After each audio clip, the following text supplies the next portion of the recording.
in Switzerland, we quite like the Swiss franc, right? Especially compared to the dollar. And there's no real Swiss franc on a blockchain right now. We know we go to FINMA and we have a process to do that. And the same thing is now on the European side with the DLT pilot regime. I think tokenization is still an experiment. We're still experimenting. We're nowhere where we meant to be. There are pockets of really cool innovation happening, right? This is the Assetizer Podcast.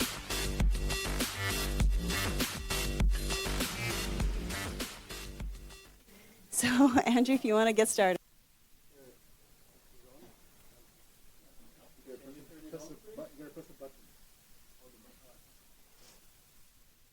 No? Yeah, perfect. So my name is Andrew. I work for ZKB, that's Switzerland's second largest universal bank, and I'm responsible for digital asset custody there. So basically, my job is to bridge DeFi and TradFi and see where we see traction and where we don't see it at the moment. So yeah, looking forward to the discussion. Hi, I'm David.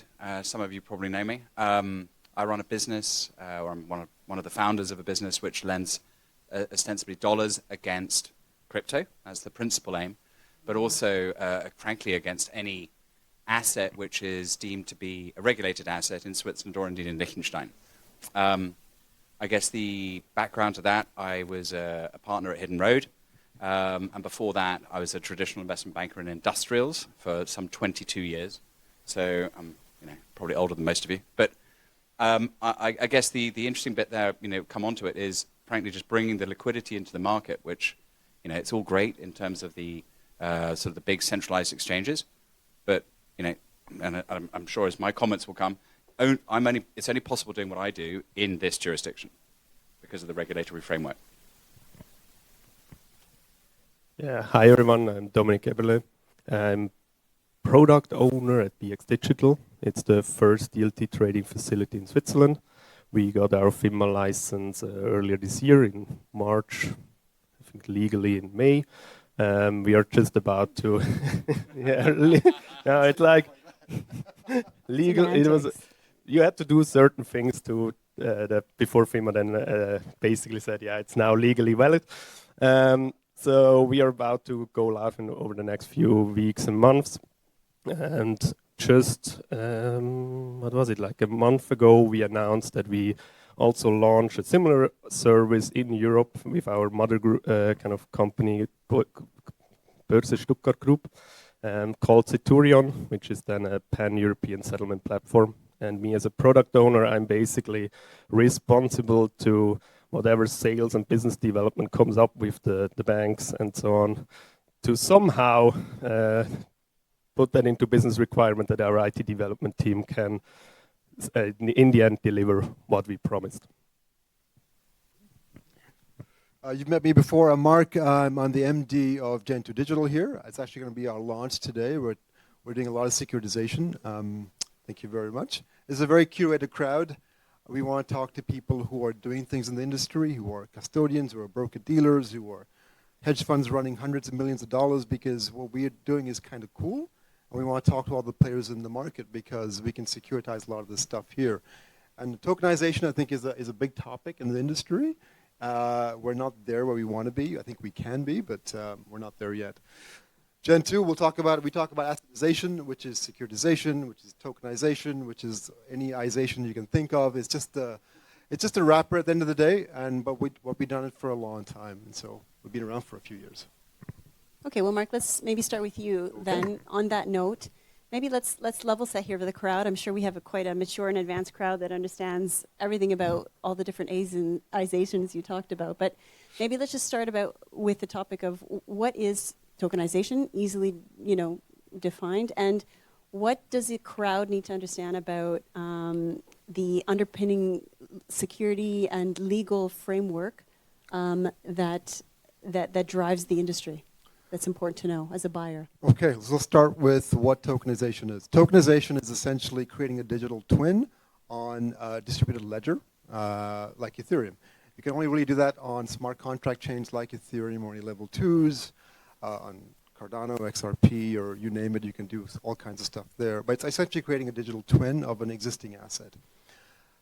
What people don't realize is that when you are creating something like this, you have, especially when you're looking at creating digital twins of real-world assets and securities, you have to abide by 100 years of securities law, right? So the Securities Act came out in the US in 1933, so it's been around for a while, and it's gone through a lot of iterations over the last few years, i.e. last few decades.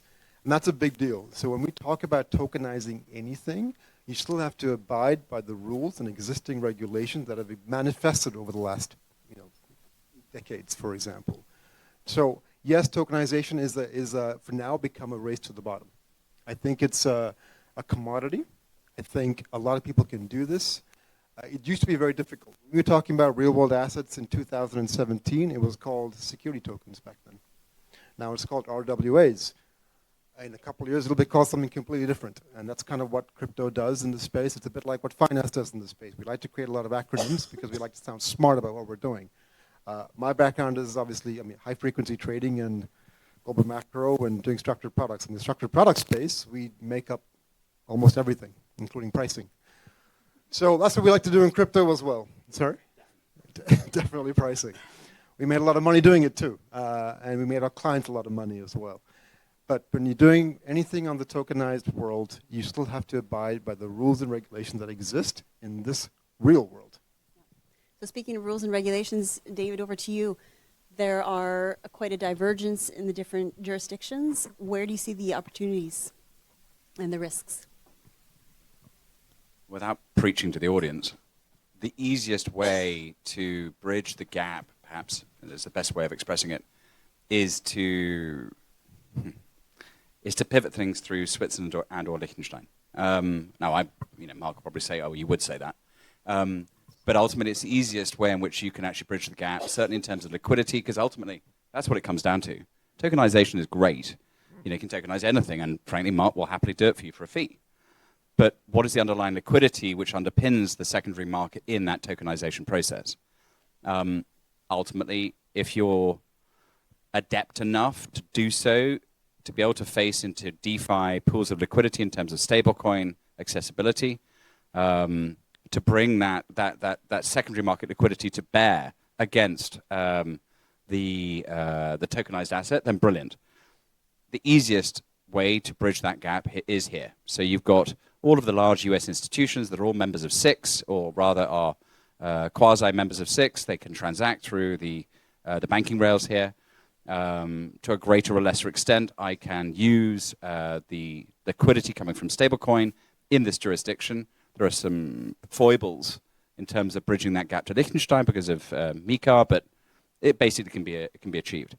So, we may see convergence. I currently see the European experiment around tokenization, around crypto, around stablecoin as incredibly disjointed. The UK is not helping things. Because they keep on changing their mind every 30 seconds. Mainly because I think the people change every 30 seconds. They keep on being hired. Andrew, over to you.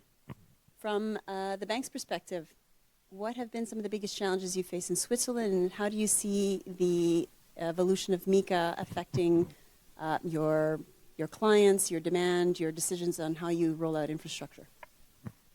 Yeah, maybe to summarize what David just said, basically now we have a fragmentation when we talk about IT systems, and now in the new world we have a fragmentation of regulation, right? I think that's what's holding back tokenization, because the advantages of tokenization only kick in once you get the network effect, right? And you do not get the network effect if we don't talk about cross borders, and if we don't talk about the big players, and the big players in Switzerland are international banks, right? So they need that international possibilities, and we do not have them right now.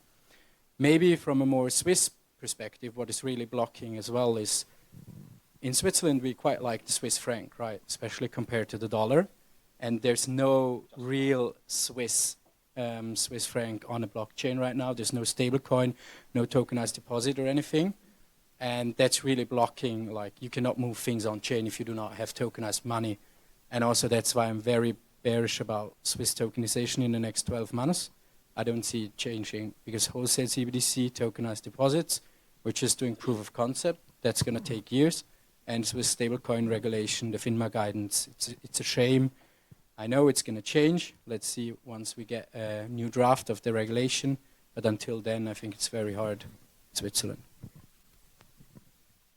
I mean, you and I have talked about this ad infinitum, right? So I don't think Switzerland needs a stablecoin. I think your currency is very, very, very strong, and that's by design.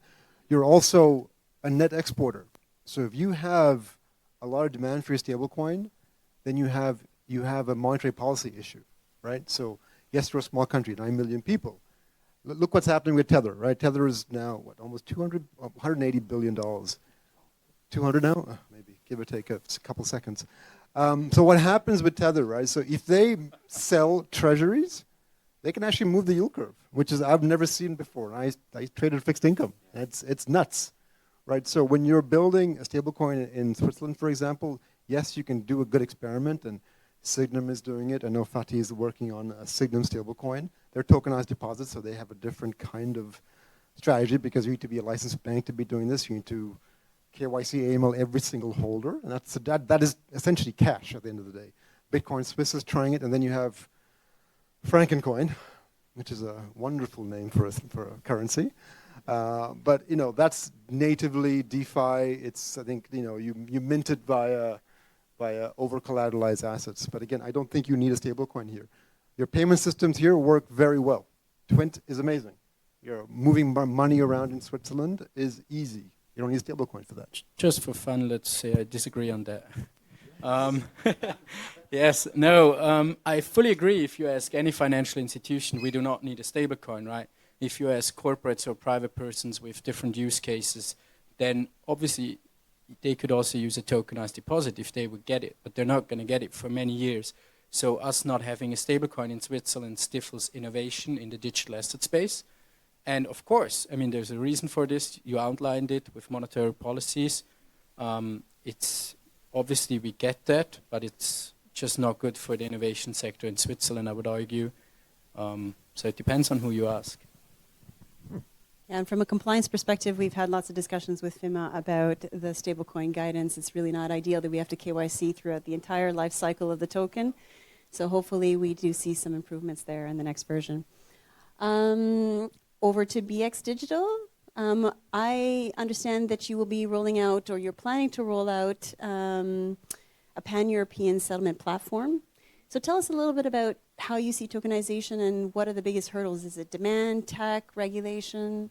What's front and center for you? The difficult thing is to actually bring all these things together kind of at the same time and then create demand for the services that you offer, right?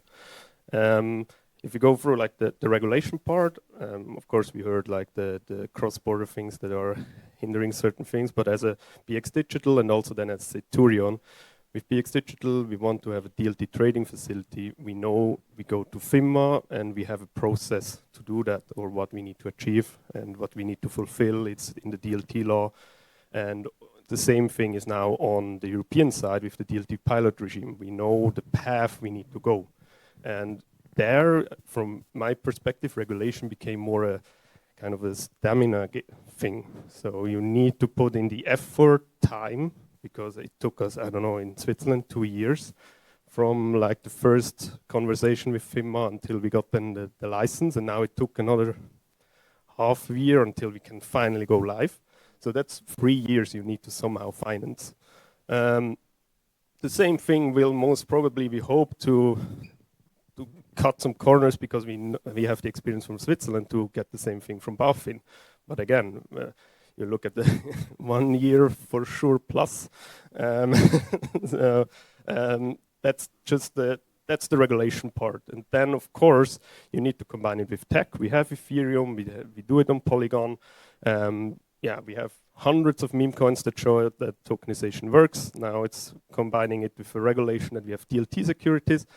And then the last bit, which is, I think, the hardest and often a little bit ignored, and that's maybe why I'm a little bit biased as a product owner, is, just put it on a blockchain, just make a smart contract and everything works, right? But that's exactly now, I think, the biggest obstacle to create the demand from all from banks and everything, because the business processes, operational processes, is it dividends, is it KYC, is it this token, this security token can go to any wallet. How does you get, that no one knows the name, get your dividends or interest payment or voting rights and so on. And this is now the kind of the last thing that the ecosystem needs to come together to solve, because we as a secondary market will not be able to solve everything, right? But we kind of also want to disintermediate CSDs and so on, but that's actually where it happens today, this magic, right? Andrew's burning for reply. Yes, let's jump in. You mentioned that once everything is ready, you actually need the demand. So Nasdaq recently filed with the SEC to actually get tokenized securities trading on Nasdaq, and the tokenized share will share the same order book as the traditional share, right? So that basically creates liquidity overnight. And I think, speaking from a bank's perspective, then we can actually use the efficient trading flows that we have today and remove all the inefficiencies we have in operations. So when will we see that with BX Digital and Börse Stuttgart happening? No, I mean there's always discussion about prolonging the trading hours and so on. That's one thing. That's one side. The other, where it becomes more tricky. I mean, the blockchain is on 24/7, right? We actually bridge into the SIG system in Switzerland and will bridge into the T2 target in Europe to pay actually in central bank fiat money and move money between the banks, which they really like. So that's why we build it that way. And there you still have sometimes, it's not really downtimes, it's actually 24/7, but you have clearing day changes in the middle of the day, and there it starts to become a little bit tricky, but still manageable, because I would assume the trading and then the settlement, you still need to agree with the participant. Do you want instant settlement? Do you want T+0 settlement? Do you want T+1? And also there, it depends on who you ask. A market maker that wants to go short doesn't maybe want to instantly settle, because then he needs inventory for every trade that he has. You lose a lot of netting and aggregation and so on. So it depends what you want to do. So if you want to trading it, I guess that's the easier part to solve, and then it depends what you agree afterwards with the settlement, when this will be available. But our settlement system is 24/7, which, yes. If I may just add to this, I think tokenization is still an experiment. We're still experimenting. We're nowhere where we meant to be. There are pockets of really cool innovation happening, right? So in Switzerland, you have the DLT Act, 973DI, or whatever it is. And then we have, what Actionariat is doing, and my friend Costas is here. We can talk about that as well. He was COO there. And we can talk about that as well and see what backed finance is doing out of Jersey and Switzerland and other various jurisdictions to do kinds of strange things, and they can move stuff off chain. But again, right, you're moving securities on chain, you're dealing with these kinds of a paradigm where you can't, there's no bifurcation of the law here, right? You have to stick by the law. And that's the tricky part, right? So when we're looking at, if we look at a high value asset outside of stocks and bonds, let's talk about a stake in a private equity company, or a collection of fine art, or gold, or portfolio of wine, or whatever the case is. That portfolio or that kind of security is still largely invisible to the financial system, right? So you can tokenize it, great, but at the end of the day, you still need a security. And so we're so far away from this, and I'm happy to argue with a lot of people around this, because there are pockets of innovation happening in Singapore, under MAS, well, not MAS so much now, even South Korea is happening, in Dubai, in Switzerland, but we're still not there yet. We need a global consensus of how we're doing things. And that passport that we need, that little passport, is security. There's no way around that. I think the past in various sectors has also shown that that works for a certain time, and then everything or their position collapses, a new player will come in. And I think we see that in the US now. They have understood that, So they are trying to cannibalize their own business to stay relevant for the future. And I think we don't see that in Switzerland because it's just not in our DNA to be that aggressive. And that's why I think even though we have the DLT Act, all the large players are very cautious, and you do not have that startup mentality and that courageous activity that you will see in the US. And I mean, we see that with stablecoins now, like Western Union. I mean, come on, they're shitting themselves. You see all the large banks now running into stablecoins, and I'm sure we will see that in tokenization as well, just maybe not as soon as we would like to. Anybody else? I mean, I have 20 questions, but this is a well-run machine. No, it's great. It's great. Okay, so maybe let's just sort of do a round table, wrapping up slowly but surely. Can you maybe explain to the audience here, if you had a wish list for the future for your own particular organization over the next year, what would you like to see change on the regulatory side, on the technical side, or otherwise in terms of demand to be able to move forward in your particular field? What can we do to make sure that innovation stays within Switzerland and that the Swiss companies that are here continue to thrive? Two things. One is tokenized money, and the second one is to tap into TradFi liquidity for tokenized assets. Like from a regulatory perspective, maybe something quite specific to us. In Switzerland, for example, structured products for DLT trading facilities are limited to products without time value and leverage. So basically you can do trackers, which is not optimal. So it would be great if this changes. And there is a kind of similar things, of course, than in Europe going on with the DLT pilot regime having quite some limits, how much you're able to do, how many transaction volumes a year and so on. And of course, that would also be great. It would be appreciated if this would change then in the near future, because as long as you have those limits, you also hear then sometimes from the bank side and so on, yeah, why are we even doing this when we can, I don't know the number, but when we can transact 500 millions and more, right? So it's also hindering, that's for me really a regulatory hindrance to actually the adoption, because in Switzerland, we're always proud to say we're technical neutral, but that's actually not true in this case. So. From my perspective, I am quite happy for the status quo to remain, right? And for a very particular reason, we make money doing it, right? So if we, quite frankly, GenTwo for tokenization should not need to exist. But there's no harmonization. We've never come to a coalescence of regulatory regimes in the world. And so I'm very happy to create a QSIP and an ISIN to securitize anything, because that is the passport that works across all securities industries. So you need us. I'm very happy to take that demand and mint because of it.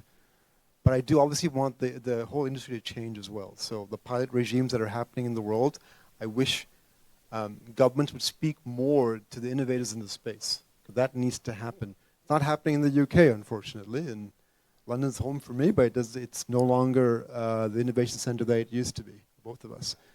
And so I think that needs to change dramatically. And love it or hate him, the Orange Man, the White House is doing a lot of different things, right? As a Canadian, I can say that. But so with him, you got real clarity now for stablecoins. You got the Clarity Act, you got Stablecoin Act, Genius Act. That finally, for a reason, there's now no dual regime anymore. There's no more SEC. In terms of regulation for stablecoins, there's no SEC distinction versus CFTC distinction. Again, we're coming back to the law. You need that harmonization to exist.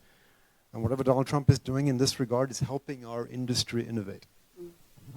And from a compliance perspective, I would say that it would be nice if we could have a little bit more flexibility on suitability assessments for different investors to give them a chance, the mom and pop shops, to have easier access to some of the more complex financial products.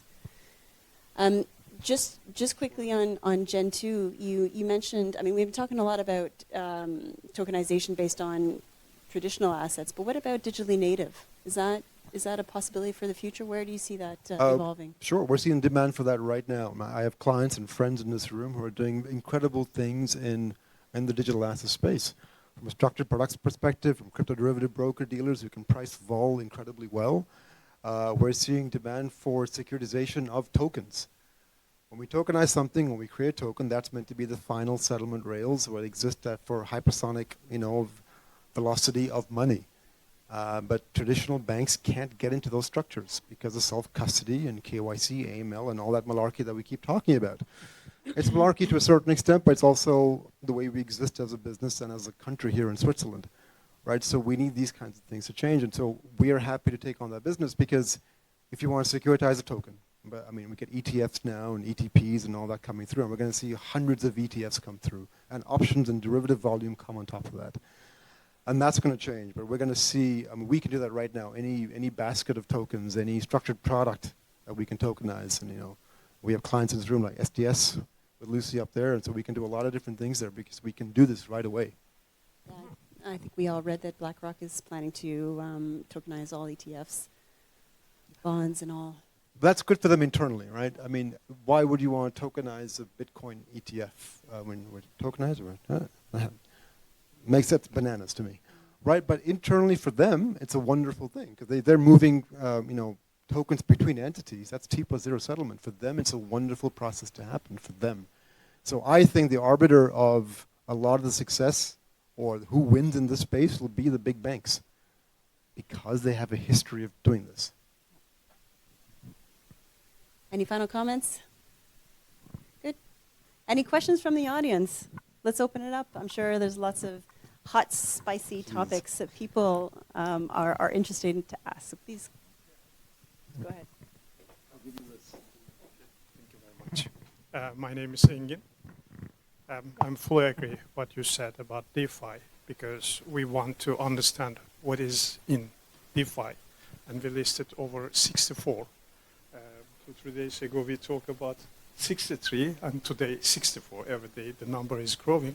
Different types of possibilities in DeFi, like new type of applications or new type of categories, and 30 of them possible or feasible with traditional finance, but 34 of them not feasible or technically possible in traditional finance. Means that after 2015, blockchain community somehow creating a new type of business. Because in the beginning they were imitating the traditional finance, and now they don't care. And in some WhatsApp groups or communities, they are continuously talking about why we are imitating Wall Street, and we are not happy with tokenization because it's another Wall Street, and this is not what we were wanting. And that's why this is an interesting topic. And my question is, like Dubai, suddenly they created VARA and real estate, land registry, everything in blockchain. I think this is a big step for tokenization because always the problem is traditional pen, paper, stamp style things doesn't help blockchain or tokenization. But if all the records in blockchain, maybe something can change. Another topic, in DeFi, different type of credibility is possible. And in the same day, you can turn from one money to another one, lending, borrowing, different things. You can make it in one night. This is unbelievable, yeah. And it will create a different type of dynamism.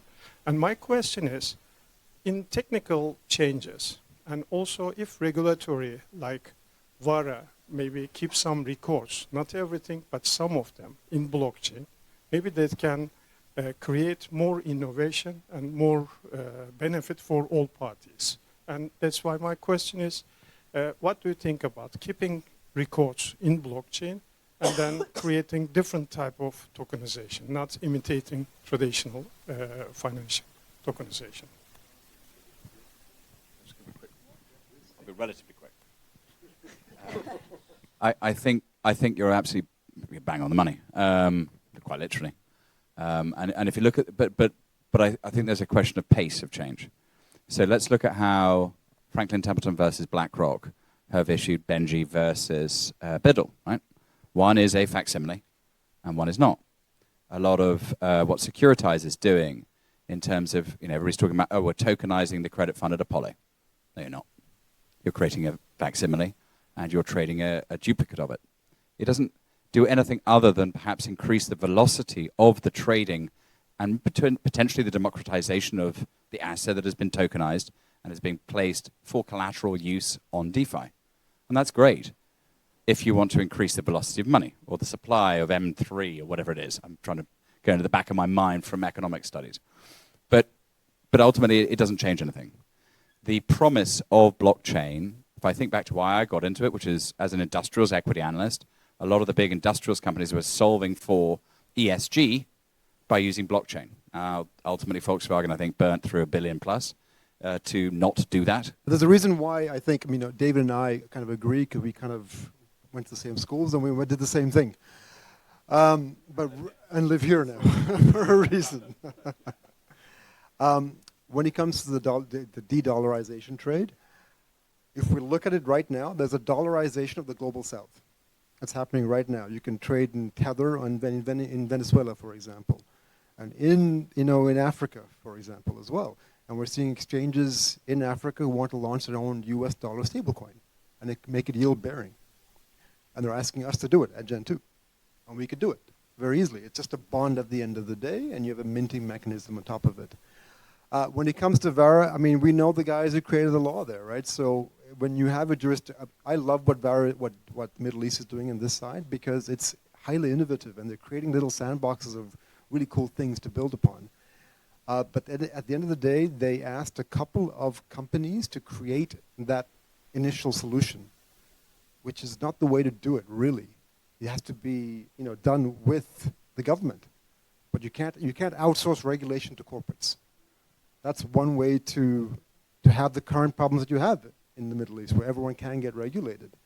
And it's not the right thing to do, in my opinion. But then again, I've been regulated for 20 plus years. And lastly, when it comes to DeFi, I love DeFi with a passion. There's a lot happening in the space. You can loop, you can trade, you can do repo trades, you can do basis trades, you can hedge calendar spreads, you can do all kinds of funky cool stuff.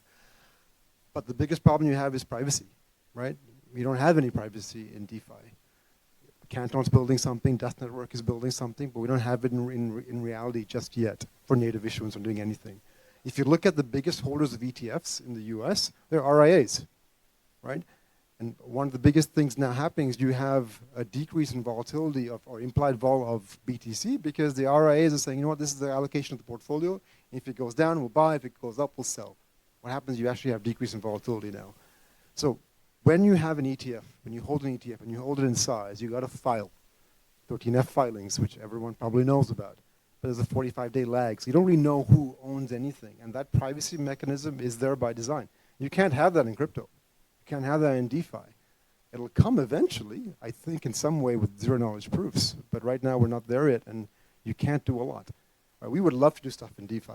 There's so much money to be made in this space. It's ridiculous, right? But again, can you deposit money into pools and say, within a certain degree of accuracy, that there's no KYC AML issues there? It's hard. And to get regulators to say, yes, we agree with this, it's even harder. We're just coming to terms of what stablecoins are. Next question.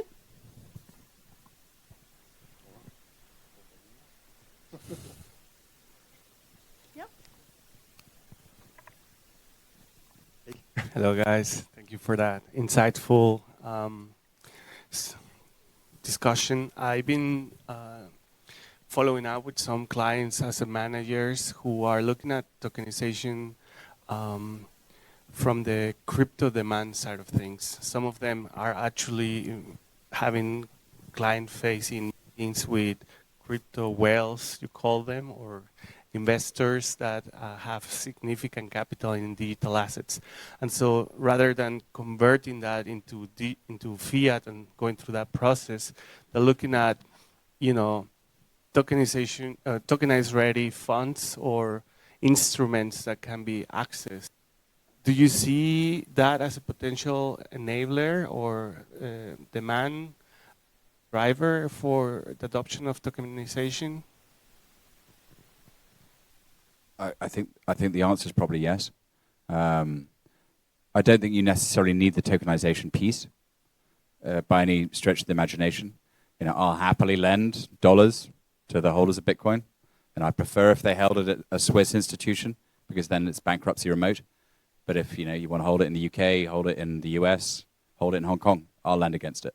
So you can do it that way. And there's plenty of other institutions that will lend much cheaper than I will because they're rehypothecating the underlying collateral. But I think the point is you can subscribe in Bitcoin. You can do most of the stuff that I think potentially your clients want to do directly and already. The regulatory framework here already allows for it. I'm on the board. I guess I'm technically the CEO, but I'm on the board of an institution that faces GenTwo very happily. They're an algorithmic trading institution. They take BTC as subscription into the fund. And there's a lot of very, very smart people, both based in Switzerland and regulated elsewhere. I think we've mentioned STS. A very, very strongly capitalized and very regulated ex-TradFi group of guys and ladies who are doing exactly this kind of stuff. But you can use BTC as the medium of subscription already. You can do a lot within the current framework, and I think that the sort of the pivot point or the locus point of that is the fact that it's a regulated asset here. Stablecoin, Bitcoin, crypto, full stop, comes under the regulatory framework of what governs a security in this country. Thank you for the topic regarding the dollarization. So should we use Swiss franc as being as a stable coin, currency at the moment, to replace dollars as being the front line for cryptocurrency, since Swiss franc is very stable and is neutral country, Switzerland? So now, as we've seen that dollar has been being used as a weaponizer as against other countries like Russia, China, and the rest of the others like Iran, and the rest of the sanctions. What do you think about this? Yeah. There we go. Well, in a nutshell, no, please. Switzerland is way too small to handle that, first thing. And second, I think we talked about it, we're a net export country. And if our currency appreciates anymore, it kills basically all the local economy. And we would at the end just be some sort of currency hub, maybe doing some finance. So it's actually really bad for the Swiss economy if the Swiss franc appreciates anymore. Sounds a bit counterintuitive in the beginning, but so from a Swiss perspective, please no. Now, as Andre was saying, I don't know when the trigger point for change and when the regulatory adoption and what we've all been talking about actually comes to pass. But maybe it's the next financial crisis. I've been saying this, Mark knows I've been banging on about this for the last 6 months. I think a crash is imminent. Yeah, we've been talking about it for 2 years, and we're terribly wrong. But, there is a financial crisis coming. The US is telling you that every single day. I'm an autos analyst from 25 years ago. The US SAR number it has not been this low, including 0809. We've got 5 to 8% delinquencies in prime lending in the auto market in the US. 0809, it went to 0.8. We're already 10x that. There is a serious problem in the financial system. So either they start to do QE again, and we have a massive erosion of the value of the dollar, which may accelerate this de-dollarization trend, i.e. towards gold, or towards a Bitcoin underpinned stablecoin. I can talk about this as well. From a BTC perspective, and let's talk about dollarization. The U.S. is never going to go into a fiscal austerity phase. It's the U.S. It's the American dream. They don't know what fiscal austerity is. The U.S. is a very young country. It's just like Canada. There are homes in the U.S. that are 150 years old. That's someone's grandmother's home here, right? So this is a very, very young country. And they will never, ever go through fiscal austerity, I think, in our lifetime. When it comes to the BTC Swiss franc trade, obviously I've been very vocal about this, and a lot of different panels saying we don't need a Swiss franc stablecoin here. I would like Bitcoin to become a reserve asset here and have the same kind of regulatory clarity as gold, as a proper commodity. Then you can have some serious influence in this country in this sense. And it's the best country to do it, in my opinion, for all the reasons that David has just mentioned. Any other questions? Comments? Well, I'm sure some of you want to pick the brains of our expert panel here over a drink or two. But I think before we move on to that, we have a couple of videos. We do indeed. This is the Assetizer Podcast.